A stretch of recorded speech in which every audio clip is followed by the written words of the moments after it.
ॐ तव कथामतं तप्तजीवनं कविगीतं कल्मषापहं श्रवणमङ्गलं श्रीमदाततं भुवि गृह्णन्ति भूरिदा जनाः।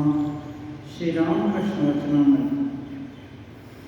श्री रामकृष्ण देव भक्तों के घर में आज कलकत्ता में पढ़ा रहे हैं।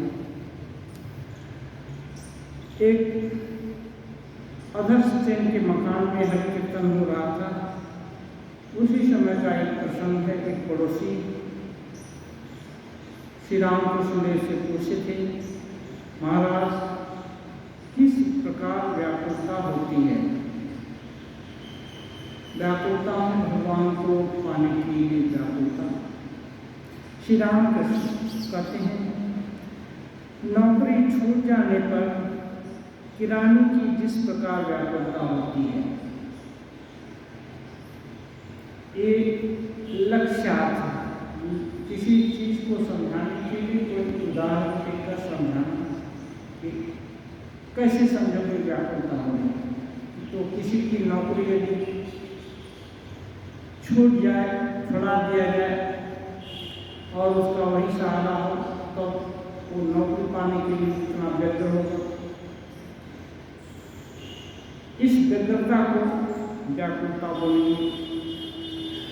वह जिस प्रकार रोज ऑफिस में घूमता है और पूछता रहता है, साहब कोई नौकरी की जगह खाली नहीं है।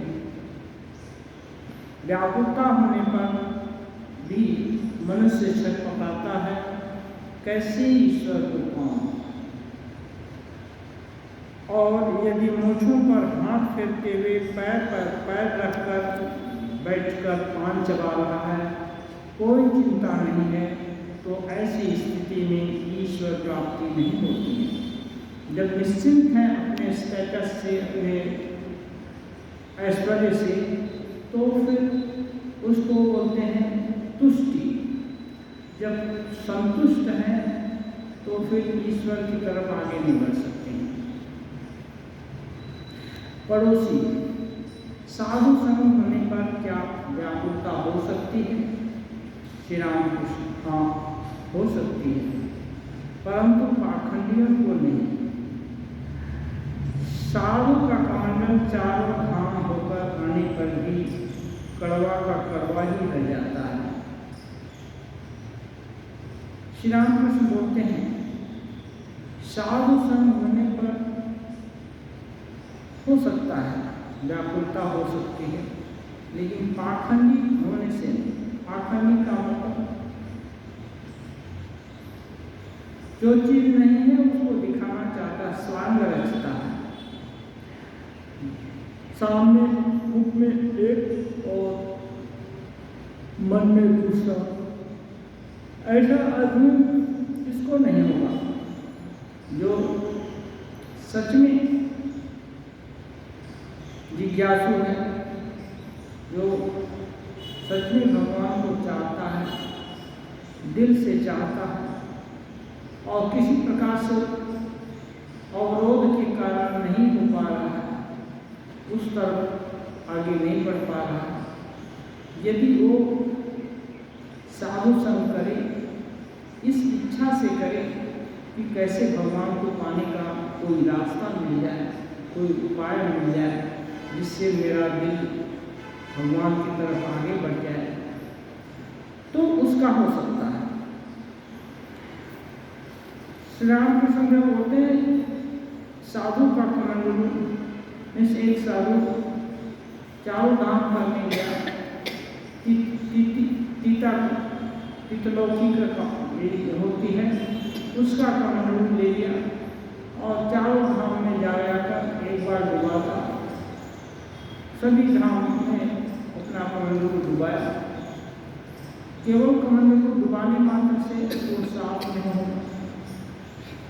तीतलौकी की लेयर है, उसको घिस करके यदि रगड़ कर साफ कर दिया, तब तो एक ही दाम में साफ हो जाता। ऐसा नहीं करके चारों धाम में गया और देखा कि धाम का प्रभाव है क्या कि तीता चीज भी मीठा हो जाता है? ऐसा नहीं होता। ऐसा किसी धाम या ऐसा किसी साधु संत या संत का ऐसा प्रभाव नहीं है कि बिना कुछ किए ही सब कुछ हो जाए, अपने आप कुछ नहीं होता। हाँ, इच्छा होगी। विभिन्न धाम में गया मंदिरों को पानी में भिजाते और रगड़ करके साफ करते तो कड़वापन भी खत्म हो जाता था। ऐसे ही यदि कोई साधु के संग में आए और अपने में परिवर्तन करने की इच्छा या अपने कमियों को दूर करने की इच्छा से सत्प्रसंग सुने, तब अवश्य परिवर्तन हो जाएगा।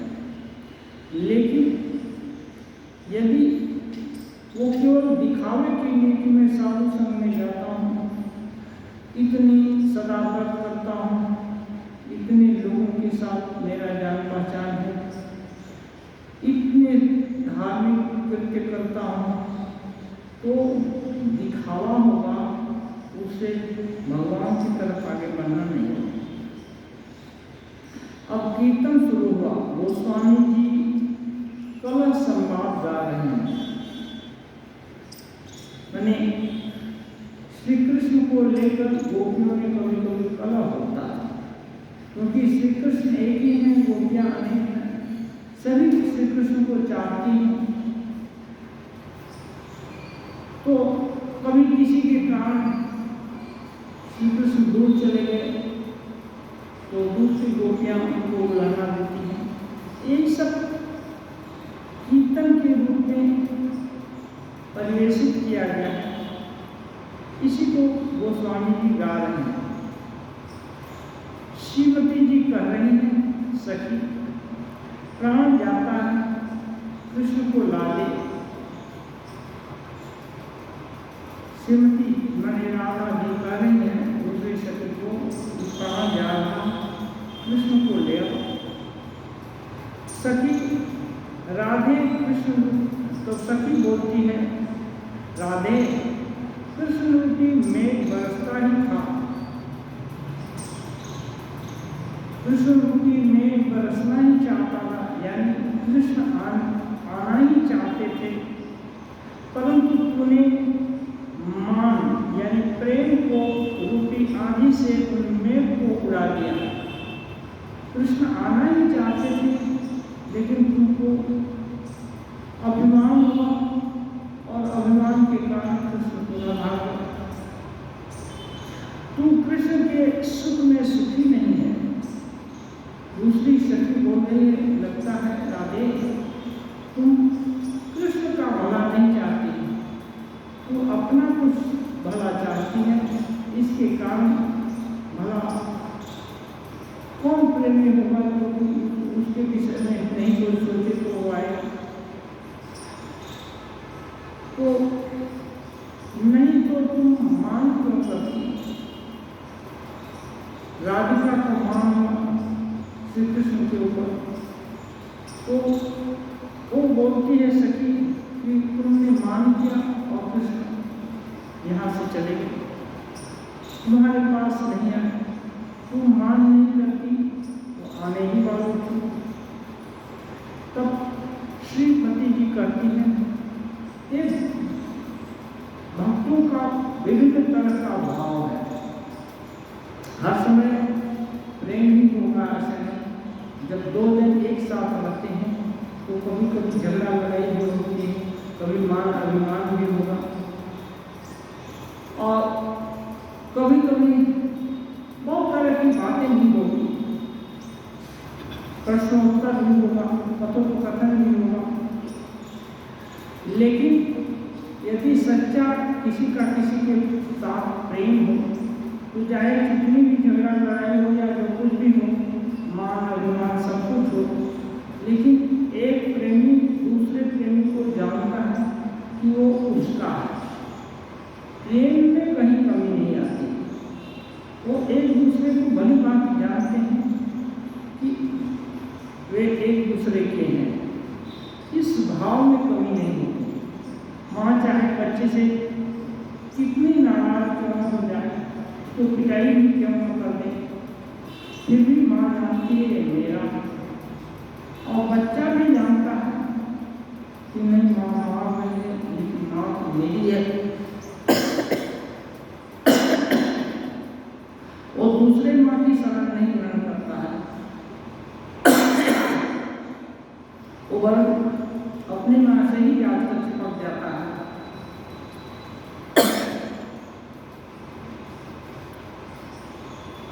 इसलिए श्रीमती कह रही है, सखी मान तो मेरा नहीं है, जिसका मान है उसी के साथ चला गया है। ये जो तुम मान की बात कर रही हो, ये मान मेरा नहीं है, यह मेरा मान तो श्री कृष्ण का ही मान है, और जो उनके ही साथ चला गया है। ये सब कविता के रूप में, कीर्तन के रूप में कीर्तन हो रहा है। ललिता श्रीमती की ओर से कुछ कह रही है, ये सब कीर्तन नहीं हो रहा।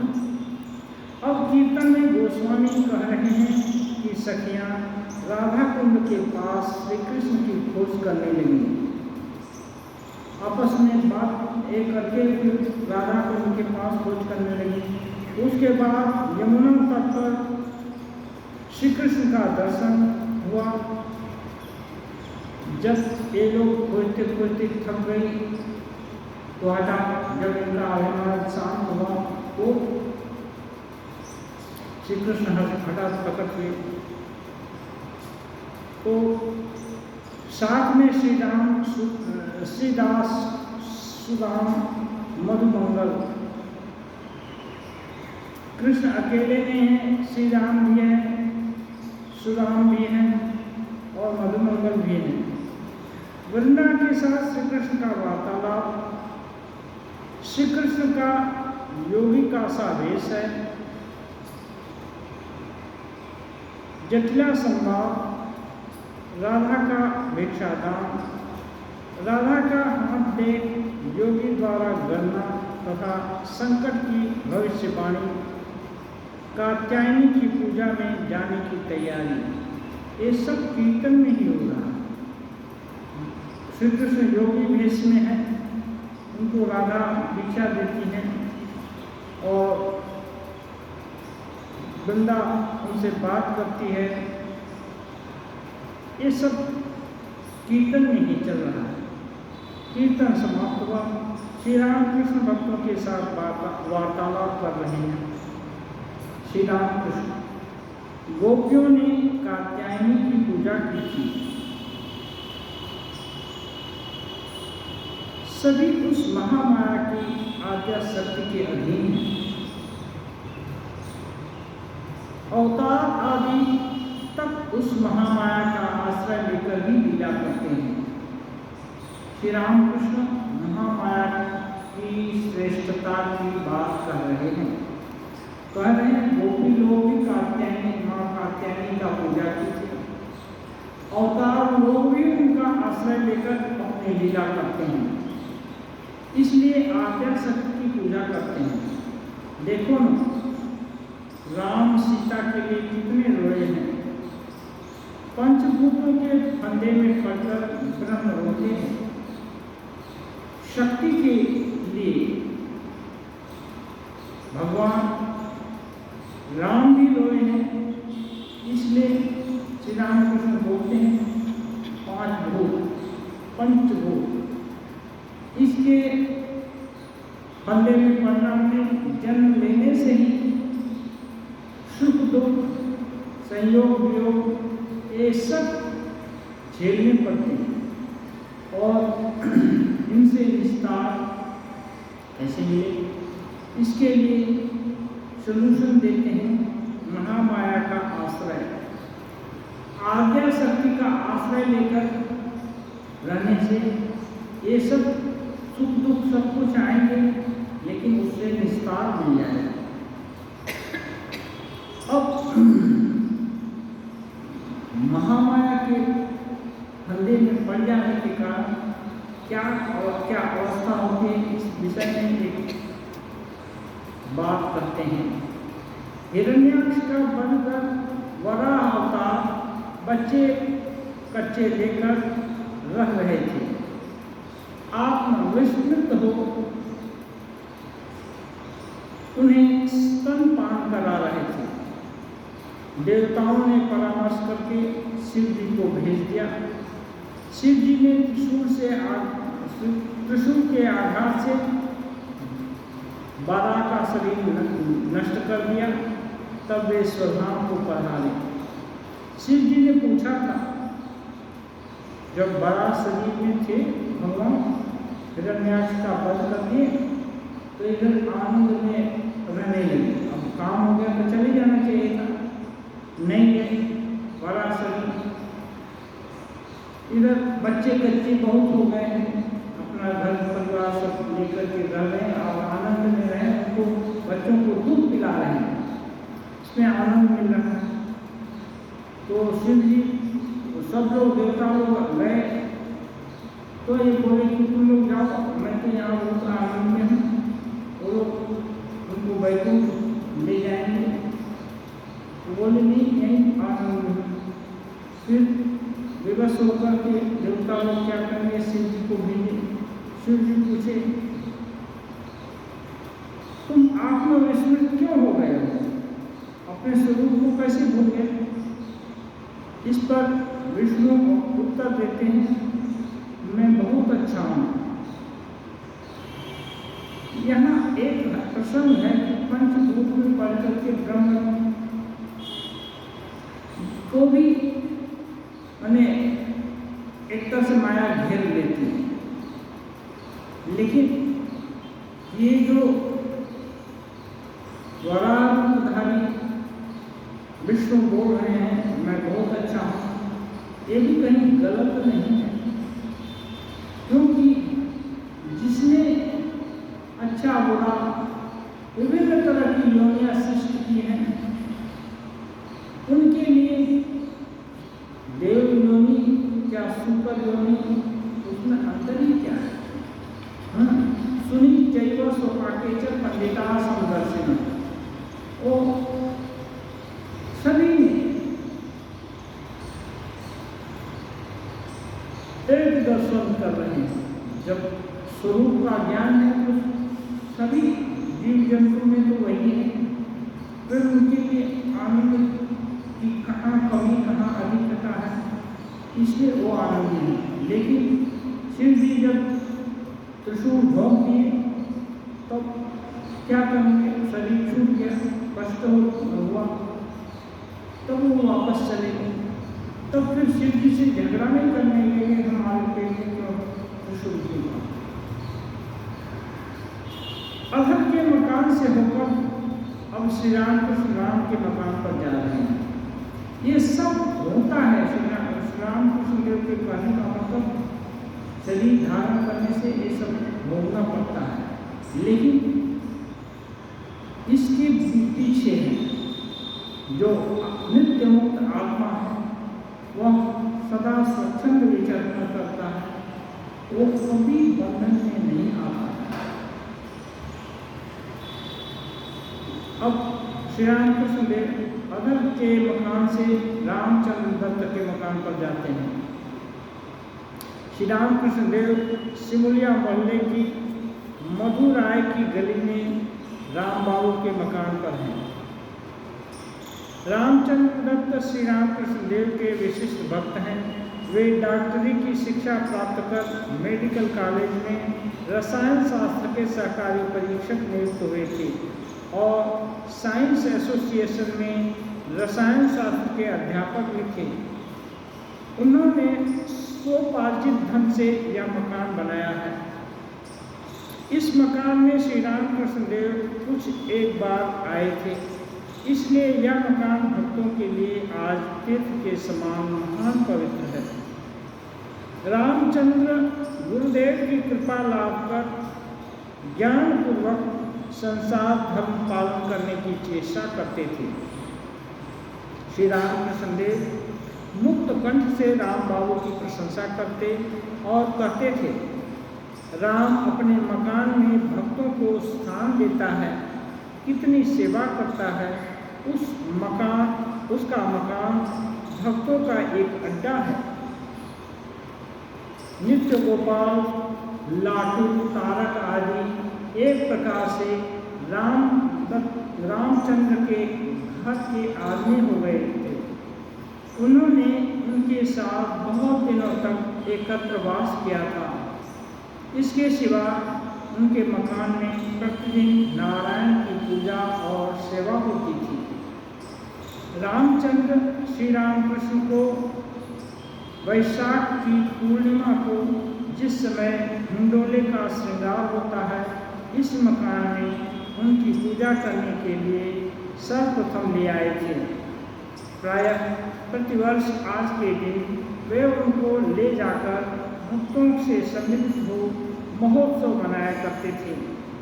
रामचंद्र के प्यारे शिष्य वृंद अब भी उस दिन उत्सव मनाते हैं।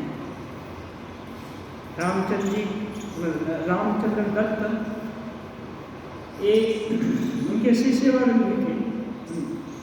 अभी तो काकुरगाछी योगोज्ञान मठ हो गया है, वही उनका मकान था। भगवान वाली थी, खुद अपने से बनाए थे अलग, और इसमें जब ध्यान ये सब करते थे और वहाँ लाटू महाराज भी रहते थे, शिवानंद महाराज भी वहीं पर बहुत सारा तक रहे थे। आज रामचंद्र के मकान में उत्सव है। श्री रामकृष्ण आएंगे। आपके लिए रामचंद्र ने श्रीमद् भागवत की कथा का प्रबंध किया है। छोटा सा आनंद है, परंतु उसी में कैसा सुंदर सजाया है। वेदी तैयार हुई है, उस पर कथक महोदय बैठे हैं। राजा हरिश्चंद्र की कथा हो रही है। इसी समय बलराम और अधर के मकान से होकर श्री रामकृष्ण यहाँ आ पहुँचे। रामचंद्र ने आगे बढ़कर उनकी चरण रज को मस्तक में धारण किया और वेदी के सम्मुख उनके लिए निर्दिष्ट आसन पर उन्हें लाकर बैठाया। चारों ओर भक्त और पास ही मास्टर बैठे हैं। राजा हरिश्चंद्र की कथा होने लगी। राजा हरिश्चंद्र, विश्वामित्र बोले, महाराज, तुमने मुझे 100 सागरा पृथ्वी दान कर दी है, इसलिए अब इसके भीतर तुम्हारा स्थान नहीं है। किंतु तुम काशी धाम में रह सकते हो, वह महादेव का स्थान है। चलो, तुम्हें और तुम्हारी सहधर्मिणी सद्या और तुम्हारे पुत्र को वहाँ पहुँचा दें। वहीं पर जाकर तुम प्रबंध करके मुझे दक्षिणा दे देना। हुआ क्या था आगे? दान भी देते थे ब्राह्मण लोगों को, मुनि लोगों को, और फिर दक्षिणा भी देते थे। तो दान में तो सब पूरा जितनी संपत्ति थी सब विश्वामित्र की मांग ली। अब इसके बाद दक्षिणा कहाँ से देंगे? दक्षिणा में भी कुछ धन देना था, तो इसके लिए ये सब व्यवस्था की। विश्वामित्र जी बोले कि पृथ्वी का ऐसे तो सारी पृथ्वी अब मेरी हो गई, तुम्हें कहीं रहने का स्थान नहीं है पृथ्वी पर, लेकिन काशी महादेव का स्थान है, वहाँ तुम रह सकते हैं। और वहीं तुम कहीं से जुगाड़ करो, मानो किसी से धार लो, कर लो, उसको चुकाओ, अपने को बिक्री करो या जो करो, उसको दक्षिणा दो।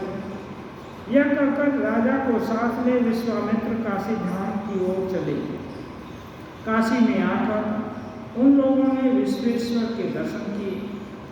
विश्वेश्वर दर्शन की बात होते ही श्री रामकृष्ण एकदम भावाविष्ट हो स्पष्ट रूप से शिव शिव उच्चारण कर रहे हैं। सामान्य लोग कथा सुनना या नाटक देखना एक तरह से देखते हैं, और श्री रामकृष्ण मानो ठीक कथा सुन रहे हैं, वही चीज घटित हो रही है, ऐसा देखना है। इसलिए शिव जी का उद्दीपन हुआ और शिव का रोमांचित हो रहे हैं। कथक महोदय कथा कहते गए।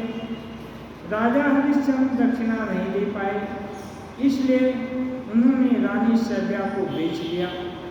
पुत्र रोहितास भी सैव्या के साथ चला गया। कथक महोदय ने सैव्या के ब्राह्मण मालिक के यहाँ रोहिताश्व के फूल तोड़ने और उसे सांप के द्वारा काटे जाने की कथा कही। उस अंधकाराच्छन्न काल रात्रि में संतान की मृत्यु हो गई। उसका अंतिम संस्कार करने के लिए कोई नहीं था। गृहस्वामी वृद्ध ब्राह्मण सैया त्याग कर नहीं उठे। पुत्र के शव को गोद में लिए सैया अकेली ही स्मशान की ओर चल पड़ी। बीच बीच में बादल गरज रहे थे और बिजली की कड़क हो रही थी। एक एक बार घोर अंधकार को चीरती हुई बिजली चमक दिखा जाती थी। वह भी शोकाकुल सैव्या रोती हुई चली जा रही थी। ये सब मानो पिक्चराइज किया हुआ है। पत्नी और पुत्र को बेचने पर भी दक्षिणा की राशि पूरी न होने पाई। इसलिए हरिश्चंद्र ने स्वयं को एक चांडाल को बेच डाला था। वे स्मशान में चांडाल बने बैठे हैं। कर वसूल करने पर ही अग्नि संस्कार करने देंगे। कितने ही शव जल रहे हैं, कितने जलकर भस्मीभूत हो चुके हैं। घोर अंधेरी रात में स्मशान कितना भयावह दिखाई दे रहा है। सैव्या उस स्थान पर आकर विलाप करने लगी। अब अंतिम में एक ही सहारा बेटा है और बेटा भी चला गया और पति भी जाकर दूसरे के जहाँ बिक गए हैं तो सैव्या को नहीं मालूम तो स्मशान में पति है। अब रो रही। उस करुण क्रंदन को सुनकर ऐसा कौन है जो व्याकुल न हो जाए, जिसका हृदय विदीर्ण न हो। सभी श्रोतागण रो पड़े। श्री रामकृष्ण क्या कर रहे हैं? वे स्थिर होकर कथा सुन रहे हैं, बिल्कुल स्थिर। केवल एक बार आँख के कोने में एक बूंद आंसू छलक उठा, पर आपने उसे पोंछ डाला।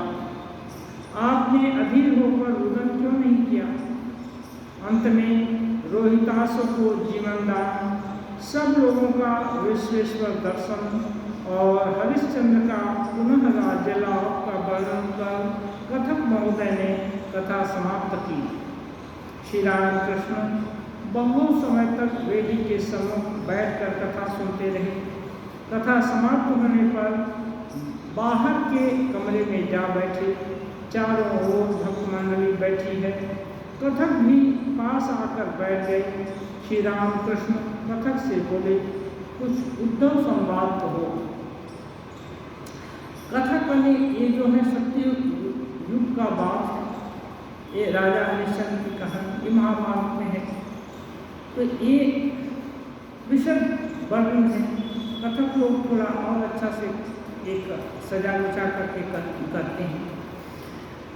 तो कथा का मतलब सत्य के लिए राजा हरिश्चंद्र सत्य की रक्षा के लिए अपनी पत्नी को बेच दिए, पुत्र को से दूर हो गए और खुद को चांडाल के यहाँ बेच दिए। फिर भी देख रहे हैं कि पत्नी आई है पुत्र को जलाने के लिए, फिर भी उसको इजाज़त नहीं दे रहे हैं। बिना कुछ दिए माफ़ करने के को तो उनका मालिक नहीं बोला है कि किसी को छूट दे देना। बोले कि जो भी तुम दे सकते कुछ तो दो। तो एक आंचल फाड़ करके थोड़ा सा कपड़ा दिया। इतना फिक्स नहीं है आजकल के जैसा कि इतना 100 रुपया या इतना 1000 रुपया देना पड़ेगा। तब का जमाना अलग है। कुछ टैक्स देना है, ठीक है, जो जितना दे सकता है कम से कम कुछ तो दो। तो आंचल फाड़ कर ही दिया, उससे एक प्रसन्न हुई। उसके बाद ये सब सत्यवादी राजा हरिश्चंद्र की परीक्षा थी। फिर ये जो विश्वामित्र और जो ये सब चांडाल वगैरह जो बने हुए थे, जो ब्राह्मण बने हुए थे, वो सब परीक्षा लेने वाले ही थे। सब खुश हुए और बच्चा भी जीवित हो गया, उनका राज्य भी लौटा दिए। देवता लोगों को इस राज्य की कमी है, सब वापस कर दिए। लेकिन सत्य की बहुत बड़ी परीक्षा होती है। ऐसे ही सत्य पर अडिग रहने से ठाकुर बोले हैं, जो सत्य को पकड़ कर रखता है वो मानो भगवान के गोद में बैठा हुआ है, क्योंकि भगवान सत्य स्वरूप है। भगवान का यदि स्वरूप माना सत्य क्या है?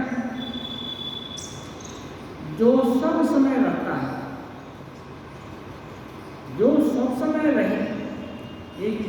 एक बात जो बोली गई है वो सत्य है, यही नहीं होता है। केवल बात ही सत्य होती है और दूसरा चीज नहीं। सत्य का मतलब जो हर समय रहे। हर समय कौन रहेगा? एक भगवान को छोड़कर और कुछ नहीं, इस ब्रह्म तत्व को छोड़कर बाकी सत्य नहीं। सत्य नहीं है तो बाकी क्या है? बाकी चीजें परिवर्तनशील हैं, जैसा हम देख रहे हैं वैसा नहीं। तब कैसे है? तो परिवर्तन होते होते कोई चीज का परिवर्तन होने, वनस्पति उगी, फली, पकी, उसके बाद सूख गई, उसके बाद पानी पड़ा, सड़ गई, सड़ने के बाद क्या हुआ? मिट्टी में मिल गई। इतना तक तो हम लोग देखते हैं। मिट्टी से ही वनस्पति का जन्म हुआ था, मिट्टी में मिल गई। ऐसे ही ईश्वर से ही जितना जीव जगत ब्रह्मांड सब हुआ है और ईश्वर में विलीन हो जाता है। पूरा खोजते खोजते खोजते खोजते ऐसा पता चलेगा कि ईश्वर को छोड़कर और कुछ नहीं। तो इसलिए वही सत्य है और बाकी 2 दिन के लिए है। आज ऐसा है, दूसरे ही क्षण बदल जाता है, दूसरा हो जाता है। इसलिए सत्य को यदि पकड़ कर रखें तो सत्य स्वरूप परमात्मा का अनुग्रह प्राप्त होता है। और उनका अनुग्रह हो जाए तो फिर साधक के लिए कुछ यमे वही सब्रंते देन लभ्या, जिसको उन्होंने वर्ण कर लिया उसको उनका लाभ हो जाएगा, तो स्वरूप का ज्ञान प्राप्त कर लेगा।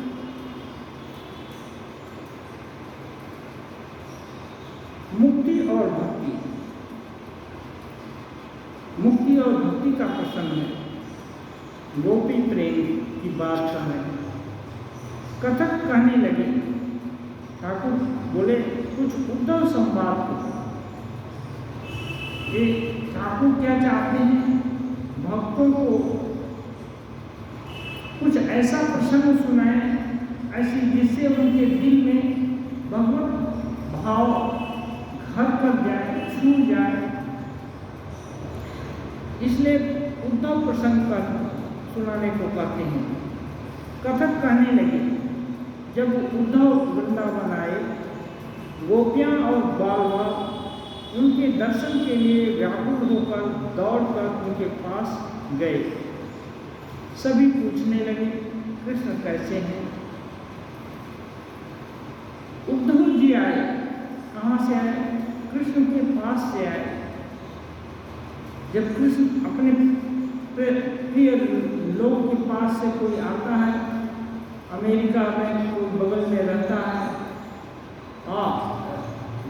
2 जन का किसी का लड़का है, किसी का तो गया, समाचार लेकर आया, तो 10-20 किलोमीटर दूर तक भी चले जाते हैं लोग उनसे हालचाल करने के लिए कि कैसा है, क्या है, कौन से जगह की बात हो सकती है, फिर भी चले जाते हैं लोग देखने के लिए। ऐसे ही कृष्ण के पास से उद्धव जी आए तो गोपियाँ और बाल बाल उनको घेर दिए और घेर कर और कुछ नहीं पूछते हैं कृष्ण कैसे हैं? क्या वे हम लोगों को भूल गए? अब दूसरा प्रश्न है, हमारा परिचय उनके साथ, तो क्या हम लोगों को याद करते हैं? भूल गए? क्या वे कभी हम लोगों का स्मरण करते हैं? यह कहकर कोई रोने लगा। कोई उन्हें साथ ले वृंदावन के अनेक स्थानों को दिखलाने और कहने लगा। कोई तो कृष्ण की याद आई तो रोने लगा, कोई उनको पकड़ करके ले गया, दिखलाने लगा। क्या दिखलाने लगा? कोई कहने लगा, इस स्थान में श्री कृष्ण गोवर्धन धारण किए थे, यहाँ पर धेनुकासुर और वहाँ पर सकटासुर का वध किया था, इस मैदान में गौरों को चराते थे, इसी जमुना के तट पर वे विहार करते थे, यहाँ पर बाल बालों सहित क्रीड़ा करते थे, इस कुंज में गोपियों के साथ वार्तालाप करते थे। उद्धव बोले, आप लोग कृष्ण के लिए इतने व्याकुल क्यों हो रहे हो? सब ग्वाल बाल सभी कृष्ण की बात करते हैं और बोलते हैं कृष्ण ये करते थे, वो करते थे। तो उद्धव कह रहे हैं, आप लोग कृष्ण के लिए इतने व्याकुल क्यों हो रहे हो? वे तो सर्वभूतों में व्याप्त हैं, वे साक्षात नारायण हैं, उनके सिवा और कुछ नहीं है। आप लोग क्यों व्याकुल हो रहे हैं? वो तो सबके भीतर है, आपको भी भीतर है। हाँ, नारायण का स्वरूप है, ये समझा रहे। तब गोपियों ने कहा, हम यह सब नहीं समझ सकते, लिखना पढ़ना हमें नहीं मालूम, हम तो केवल अपने वृंदावन बिहारी कृष्ण को जानते हैं, जो यहाँ बहुत कुछ लीला कर गए हैं। गोपियाँ कहती हैं, हम पढ़ी लिखी नहीं हैं, हम ये सब जो आप बोल रहे हैं वो साक्षात नारायण हैं, सर्वभूतों में विराजमान हैं, ये सब पढ़ी लिखी नहीं है, ये सब हमारे दिमाग में नहीं आता। वो तो जो हम लोग के साथ लीला कर गए हैं वही याद करके हम लोगों को ये वही लीला ही हमारा संबल है। उनकी ही उसी लीला को याद करके उनकी याद करते हैं। उद्धव फिर बोले, वे साक्षात नारायण हैं, उनकी चिंता करने से पुनः संसार में नहीं आना पड़ता, जीव मुक्त हो जाता है। उद्धव बोल रहे हैं, ये सब चिंतन करने के कृष्ण का चिंतन करो, हाँ, नारायण रूप में, और ऐसा चिंतन करने से फिर जीवन मरण का चक्र छूट जाएगा। गोपियों ने कहा, हम मुक्ति आदि ये सब कुछ नहीं समझती, हम तो अपने प्राण वल्लभ कृष्ण को देखना चाहते हैं। गोपियों का भाव है, हम मुक्ति वगैरह नहीं चाहते, हम चाहते हैं वही कृष्ण जो हम लोग के साथ उनकी लीला किए उनको देखना चाहते हैं। ये प्रेम की पराकाष्ठा है, गोपियाँ भी जानती हैं, तो भागवत में है, गोपियाँ भी जानती हैं कि तुम हमारे अंतरात्मा आत्मदृत हो।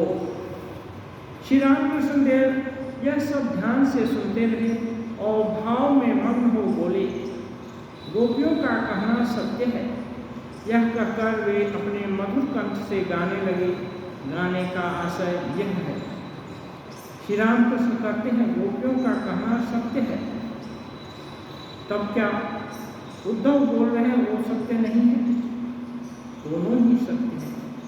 ये गोपियों का भाव है कि प्रेम से शराब और होकर के कह रही है, और क्या जाने जिसके साथ इतना खेला, इतनी लीला हुई, अब उसको ध्यान करके देखनी है, एक इसका क्या जरूरत है? जिसके साथ इतना आंतरिक परिचय है, फिर उसके साथ उसको ध्यान करके देखने जाएंगे? ये गोपियों का भाव नहीं। श्री रामकृष्ण कह रहे हैं, ये सत्य कह रहे हैं और गाते हैं, मैं मुक्ति देने में कातर नहीं होता, मैं शुद्धा भक्ति देने में कातर होता हूँ। जो शुद्धा भक्ति प्राप्त कर लेते हैं वे सबसे आगे हैं। वे पूज्य होकर त्रिलोकजयी होते हैं। सुनो चंद्रावली, भक्ति की बात करता हूँ। मुक्ति तो मिलती है पर भक्ति कहाँ मिलती है। भक्ति के कारण मैं पाताल में बलि राजा का बाल होकर रहता हूँ। शुद्धा भक्ति एक वृंदावन में है जिसे गोपियों के सिवा दूसरा कोई नहीं जानता। भक्ति के कारण मैं नंद के मकान में उन्हें पिता जानकर उनके जूते सिर पर लेकर चलता हूँ। ये भगवान खुद कहते हैं कि देखो, मैं भक्ति देने में डरता हूँ, क्योंकि भक्ति दे देने से उनके बंधन में नंद भवन में नंद के जूते सिर पर लेकर चलता हूँ। हाँ, क्यों? नंद मुझको भक्ति करते हैं। गोपियाँ भक्ति जानती हैं, इसलिए तो बोलते हैं गोपियों के एक ताली पर कृष्ण नाचते लगते हैं। क्यों? उनका ऐसा भाव है, उनको अच्छा लगता है इसलिए नाचने लगते हैं। तो कहते हैं मुक्ति तो कहीं भी मिल जाती है, लेकिन भक्ति देने से मैं उनके बस में हो जाता हूँ, इसलिए भक्ति मैं नहीं देना चाहता हूँ। मुक्ति देने से अपने को कोई झंझट नहीं है, बस उनको स्वरूप की उपलब्धि हो गई और फिर उनके लिए कुछ नहीं सोचना है। लेकिन भक्ति देने से उनके लिए बराबर सोचना है। राजा बलि जब अपने को समर्पित किए, हाँ बोले तीसरा पैर मेरे सिर पर रख दीजिए प्रभु। 3 पैर जमीन मांगे थे, जगह मांगे थे, जमीन नहीं जगह मांगे थे। 2 पैर में पूरा विश्व ब्रह्मांड मांग लिए और बोलते हैं तीसरा पैर कहाँ रखूं।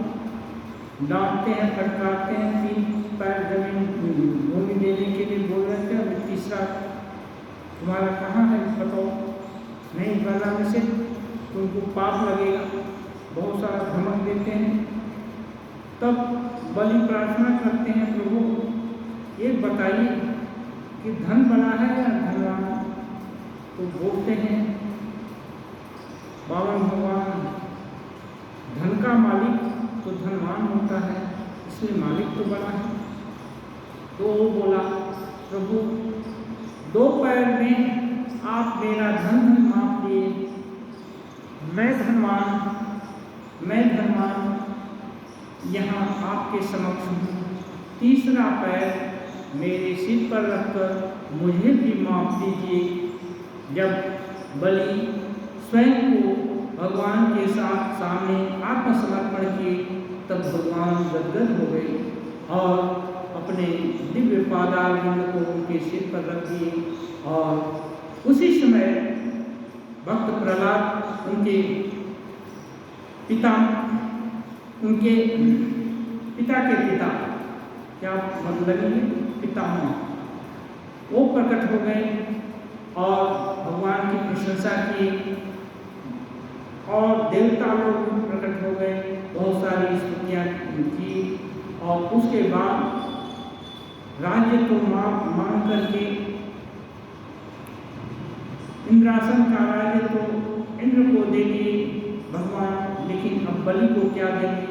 बोले बलि मैं तुमसे छल से मांगने ही आया था, लेकिन जब तुमने मेरे सामने आत्मसमर्पण किया तो मेरे भक्त का कभी विनाश नहीं होता। अब मैं तुम्हें सुतल लोक का राजा बनाता हूँ और वहाँ मैं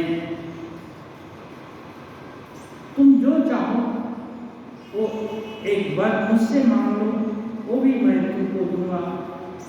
तो बलि बोले कि प्रभु मैं और क्या मांगूं, मुझको तो आपके जो चिकना सा चंचल बालक का जो स्वरूप है ये बहुत अच्छा लगता है। आए थे छोटे बालक बनकर इतनी नौकरी कर लिए, मैं तो आपको बराबर देखना चाहता हूँ। तो भगवान बोले अरे बराबर देखना चाहते हूँ तो मैं क्या करूँ। तो वो बोले देखो बराबर कैसे देखना चाहते हो? वो बोले मैं तो आपको देखना चाहता हूँ। तो वो बोले ठीक है कोई नहीं, तुम सुतल लोक का राजा बनाता हूँ और वहाँ तेरे नगरी का मैं द्वारपाल रहूँगा और तुम्हारे नगर की मैं रक्षा करूँगा और जब तुम्हारी इच्छा होगी मुझको देख लेना। हाँ, तुम्हारी इच्छा कब है? अब हम हर समय तुम्हारे को नींद में जगाने जाएंगे यहाँ करेंगे तो झंझट है। अब मैं तुम्हारी इच्छा पर हूँ, मैं तुम्हारे सामने हूँ, जब मर्जी तो मुझको देख लो। हाँ, तो ऐसे भगवान को भक्त के लिए बंधन में पड़ना पड़ता है। प्रेम से भक्ति से भगवान के सामने बलि समर्पण कर दिए, इसीलिए बलिदान बोलते हैं। मैंने बलि का दान में सर्वस्व तो दान हो चुका है, फिर आत्मसमर्पण भी कर दिए। इस दान को श्रेष्ठ दान बोलते हैं। इसलिए जो बलिदान कर दिया, जब बलि के समान दान कर दिया, उस पर भगवान खुश नहीं होंगे तो और क्या करेंगे? उस पर खुश होने का ही है।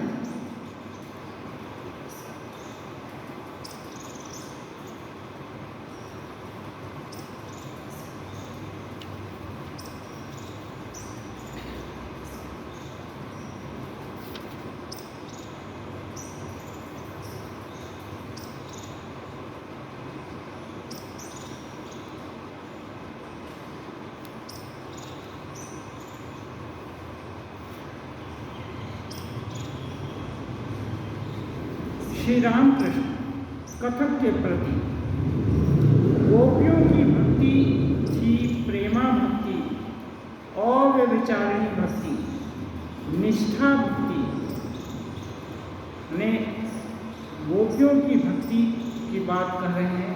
प्रेमा भक्ति थी, अव्यभिचारिणी माने दूसरे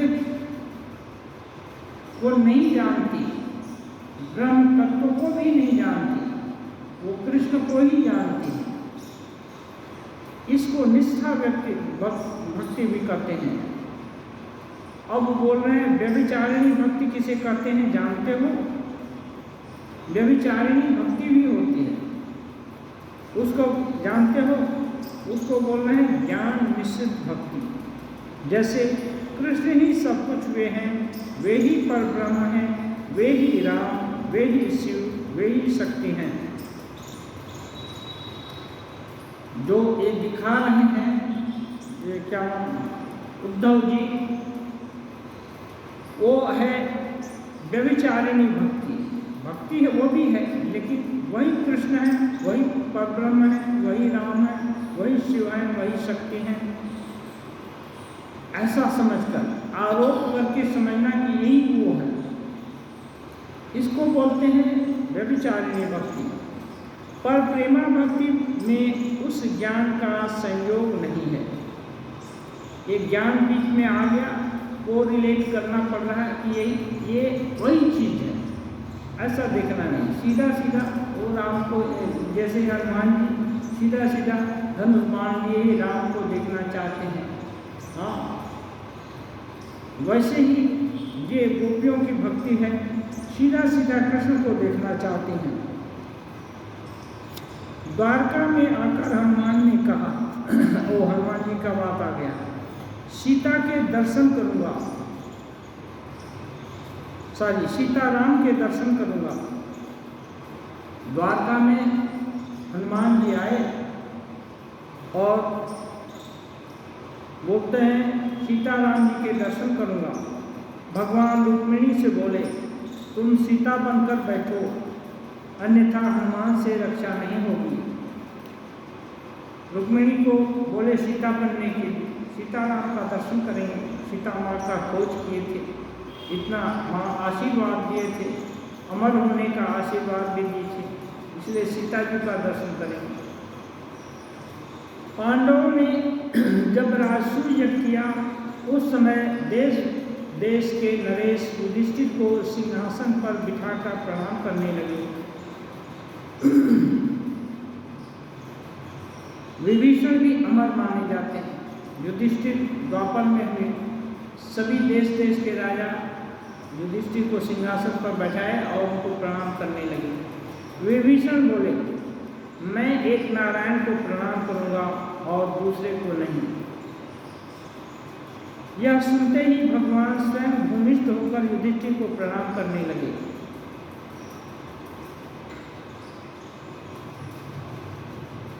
विभीषण बोले थे, मैं केवल नारायण को प्रणाम करूंगा और दूसरे को नहीं। यानी कृष्ण को तो नारायण जानते हैं, लेकिन युधिष्ठिर को नहीं प्रणाम करेंगे। तब समस्या दूसरी देखकर स्वयं श्री कृष्ण युधिष्ठिर को प्रणाम करने लगे। जब ये देखे तब विभीषण ने राजमुकुट धारण किए हुए भी युधिष्ठिर को साष्टांग प्रणाम किया। जब देख रहे हैं अपने इष्ट देव ही किसी को प्रणाम कर रहे हैं, तब उनका अनुकरण किए। यद्यद् आचरति श्रेष्ठ लोकस्तदनुवर्तते।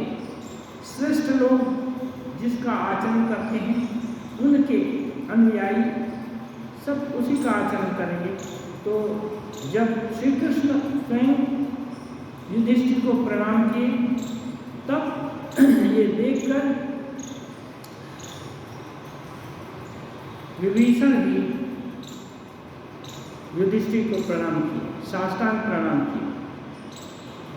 किस प्रकार जानते हो? जैसे घर की बहू अपने देवर, जेठ, ससुर और स्वामी सबकी सेवा करती है, पैर धोने के लिए जल देती है, अंगोछा देती है, पीढ़ा रख देती है, परंतु दूसरी तरह का संबंध एक स्वामी के ही साथ रहता है।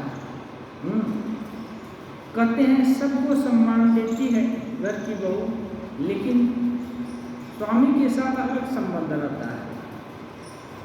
ऐसे ही जिस ये जो है नारायण को प्रणाम करते हैं, बोलते हैं ना विभीषण, क्यों? बाकी कहीं उनका अभिमान नहीं झुकेगा, नारायण को झुकेगा। लेकिन जब नारायण चाहते हैं कि भक्त के सामने भी झुके, तब अब वो उनके मार्गदर्शन को मान करके वो भक्त के यहाँ भी से झुकाते हैं, क्योंकि युधिष्ठिर भक्त भी हैं, केवल चक्रवर्ती सम्राट नहीं है। ये तो श्री कृष्ण की इच्छा से वो चक्रवर्ती सम्राट हुए हैं। श्री कृष्ण की इच्छा न हो तो सैकड़ों राज्य छोड़ने के लिए युधिष्ठिर तैयार हैं और सत्यवादी हैं, इसलिए श्री कृष्ण उनको प्रणाम करते हैं। इस प्रेमा भक्ति में दो चीजें हैं, अहंता और ममता।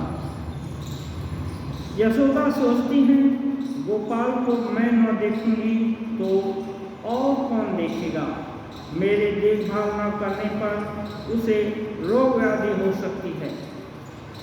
प्रेमा भक्ति माने यदि एक साधक को प्रेमा भक्ति हो जाए तो वो सदा इसके कल्याण की ही चिंता करते हैं, उसके सुख में सुखी महसूस करती हैं। ऐसे ही ये यशोदा का उदाहरण देते हैं। यशोदा सोचती हैं मैं गोपाल को नहीं देखूंगी तो उसको कौन देखेगा, ठीक से उनको संभाल कर नहीं रखूंगी, उसको झाड़ पोंछ कर उसका कपड़ा कपड़ा साफ करके ठीक ठाक नहीं रखूंगी तो उसको कोई रोग हो जाए तो। यशोदा नहीं जानती थी कि कृष्ण स्वयं भगवान है। क्यों? प्रेम का आवरण जब चढ़ गया तो अब ये जानने नहीं देता कि कृष्ण का ऐश्वर्य क्या है। और ममता, ममता क्या है? मेरा कृष्ण, मेरा गोपाल।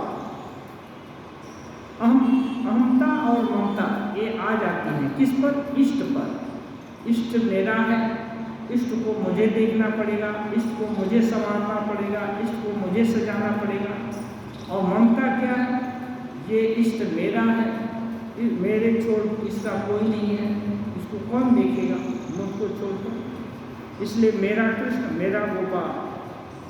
उद्धव बोले माँ, तुम्हारे कृष्ण साक्षात नारायण हैं।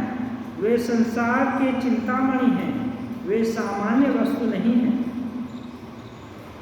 उनको ज्ञान देने लगे उद्धव जी। तो यशोदा कहने लगी, अरे तुम्हारे चिंतामणि कौन? मेरा गोपाल कैसा है मैं पूछती हूँ। चिंतामणि नहीं, मेरा गोपाल। मैं तुम्हारे चिंतामणि को नहीं पूछ रही हूँ, मैं अपने गोपाल को पूछ रहा हूँ, मेरा गोपाल कैसा है। तुम्हारी चिंतामणि को नहीं पूछ रही हूँ। गोपियों की निष्ठा कैसी थी? मथुरा में द्वारपाल से अनुनय विनय कर सभा में आई। मथुरा में श्री कृष्ण ये बैठे थे, राजमहल में बैठे थे। स्वयं राजा नहीं बने, कृष्ण कभी राजा नहीं बने। वो तो मथुरा में कंस के पिताजी उग्रसेन जी को राजगद्दी पर बैठाया। कंस तो अपने पिताजी को बंदी बना लिया था, उनको कारागार में डाल दिया था। जब कंस को मारे तो उग्रसेन को ही राजा बनाया, क्योंकि ययाति का अभिशाप था यदुवंश पर कि राजा नहीं होंगे। तो इसलिए वो लोग फलों की पितामह के भी पितामह वो जब अभिशाप दे दिए हैं तो हम राजा नहीं होंगे। तो राजा उग्रसेन को ही बनाए, लेकिन वहाँ पर उनकी भी तो सभासद या अन्य हिसाब से है, तो उनकी भी महिमा है। राजमुकुट वगैरह धारण करके वहाँ ऐसा मुकुट धारण करके वहाँ पर हैं। तो द्वारपाल ने उन लोगों को कृष्ण के पास ले गया। कृष्ण को देख गोपियाँ मुख नीचा कर परस्पर कहने लगी, यह पगड़ी बांधे राजवेश में कौन है? अब राजमहल में है तो सभी लोग सजधज कर रखते हैं। हाँ, तो ये पगड़ी बांधे राजवेश में कौन है? इसके साथ वार्तालाप कर क्या अंत में हम विचारिणी बनेंगी? वे सोचने लगी कि ये कोई दूसरा है क्या? इसके साथ बात करने से हमको तो कहीं ऐसा न हो कि दूसरे के साथ बात करने का ये हो गया, व्यभिचार हो जाए। हमारे मोहन मोर मुकुट पीताम्बरधारी प्राण वल्लभ कहाँ है? हाँ, वही पीताम्बरधारी मोर मुकुट वाला प्राण वल्लभ श्री कृष्ण को खोज रही हैं। देखते हो इन लोगों की निष्ठा कैसी है। वृंदावन का भाव ही दूसरा है। सुना है द्वारका की तरफ लोग पार्थ सखा श्री कृष्ण की पूजा करते हैं, वे राधा को नहीं चाहते। पार्थ सखा श्री कृष्ण की पूजा करते हैं, वे राधा को नहीं चाहते।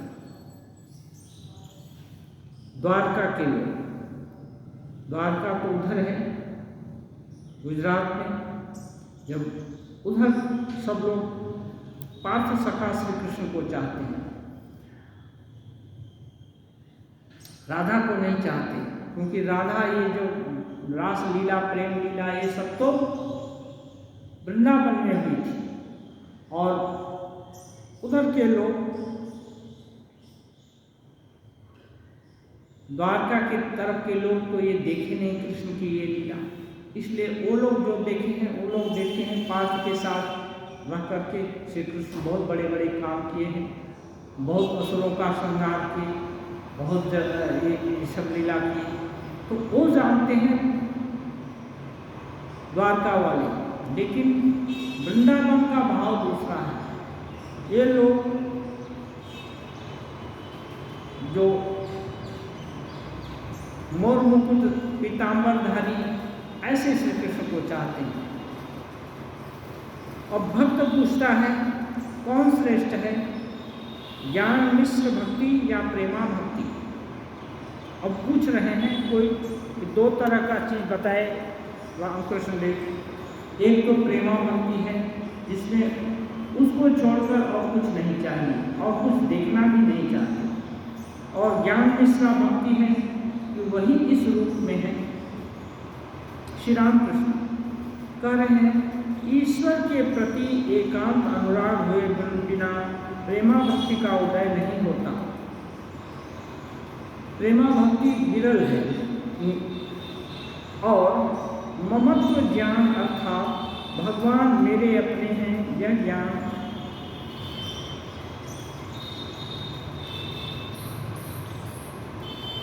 अब उदाहरण देते हैं।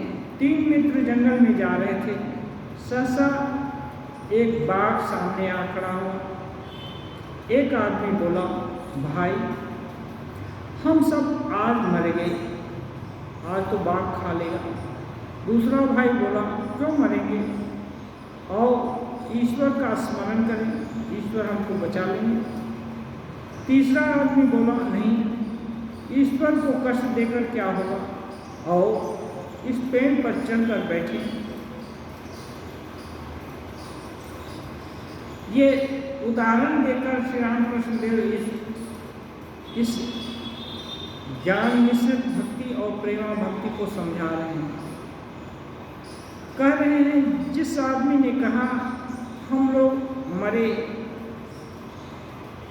वह नहीं जानता था कि ईश्वर रक्षा करने वाले हैं, वो अज्ञानी है। जिसने कहा आओ ईश्वर का स्मरण करें, वह ज्ञानी था। वह जानता था ईश्वर सृष्टि स्थिति प्रलय के मूल कारण है। ज्ञानी है और ईश्वर को पुकारें तो जानता है ईश्वर है।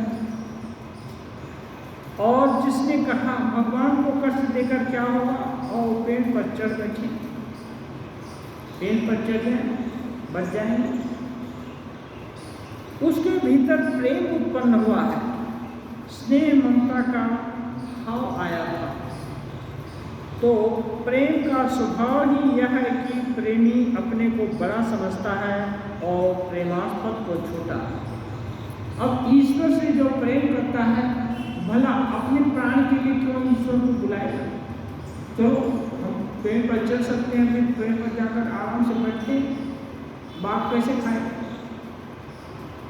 ईश्वर को क्यों कष्ट देंगे, वो अपने हैं इसलिए कष्ट देंगे, उनको नहीं कष्ट देने का जरूरत है। और जो ज्ञानी है वो बोलता है ईश्वर बचाओ। हाँ, तो ये इसलिए कहते हैं ज्ञान मिश्रित भक्ति से भी श्रेष्ठ प्रेमा भक्ति। स्वामी श्री रामकृष्ण देव का संकेत यही है। तो प्रेम का स्वभाव है कि प्रेमी को अपने से छोटा समझता है, अपने को प्रेमी से बड़ा समझता है। वह देखता है कहीं उसे कष्ट न हो, उसकी यही इच्छा होती है जिससे प्रेम करें उसके पैर में एक भी कांटा न चुभे, माने उसको किसी प्रकार का कष्ट न हो मेरे लिए। श्री रामकृष्ण देव तथा भक्तों को ऊपर ले जाकर अनेक प्रकार के मिष्टान आदि से राम बाबू ने उनकी सेवा की। भक्तों ने बड़े आनंद से प्रसाद पाया। तो ये है कि जो भी प्रेमी भक्त होगा भगवान के ही सुख में सुखी रहेगा, और ज्ञानी है वो तो सब जगह देखेगा कि सुख के भी कारण दुख के भी कारण वही है। ताकि यदि उसकी इच्छा हो तो दुख निवारण के लिए भी बोल सकता है। इसलिए श्री रामकृष्ण देव बोलते हैं ये जो प्रेम भक्ति ये विरल है, ये श्रेष्ठ है। ओम निरंजनम नित्यम अनंतरूपम अकामपादित विग्रहं वै ईशावतारं परमेशमेत्यं तद्राम कृष्णं शीर्षान्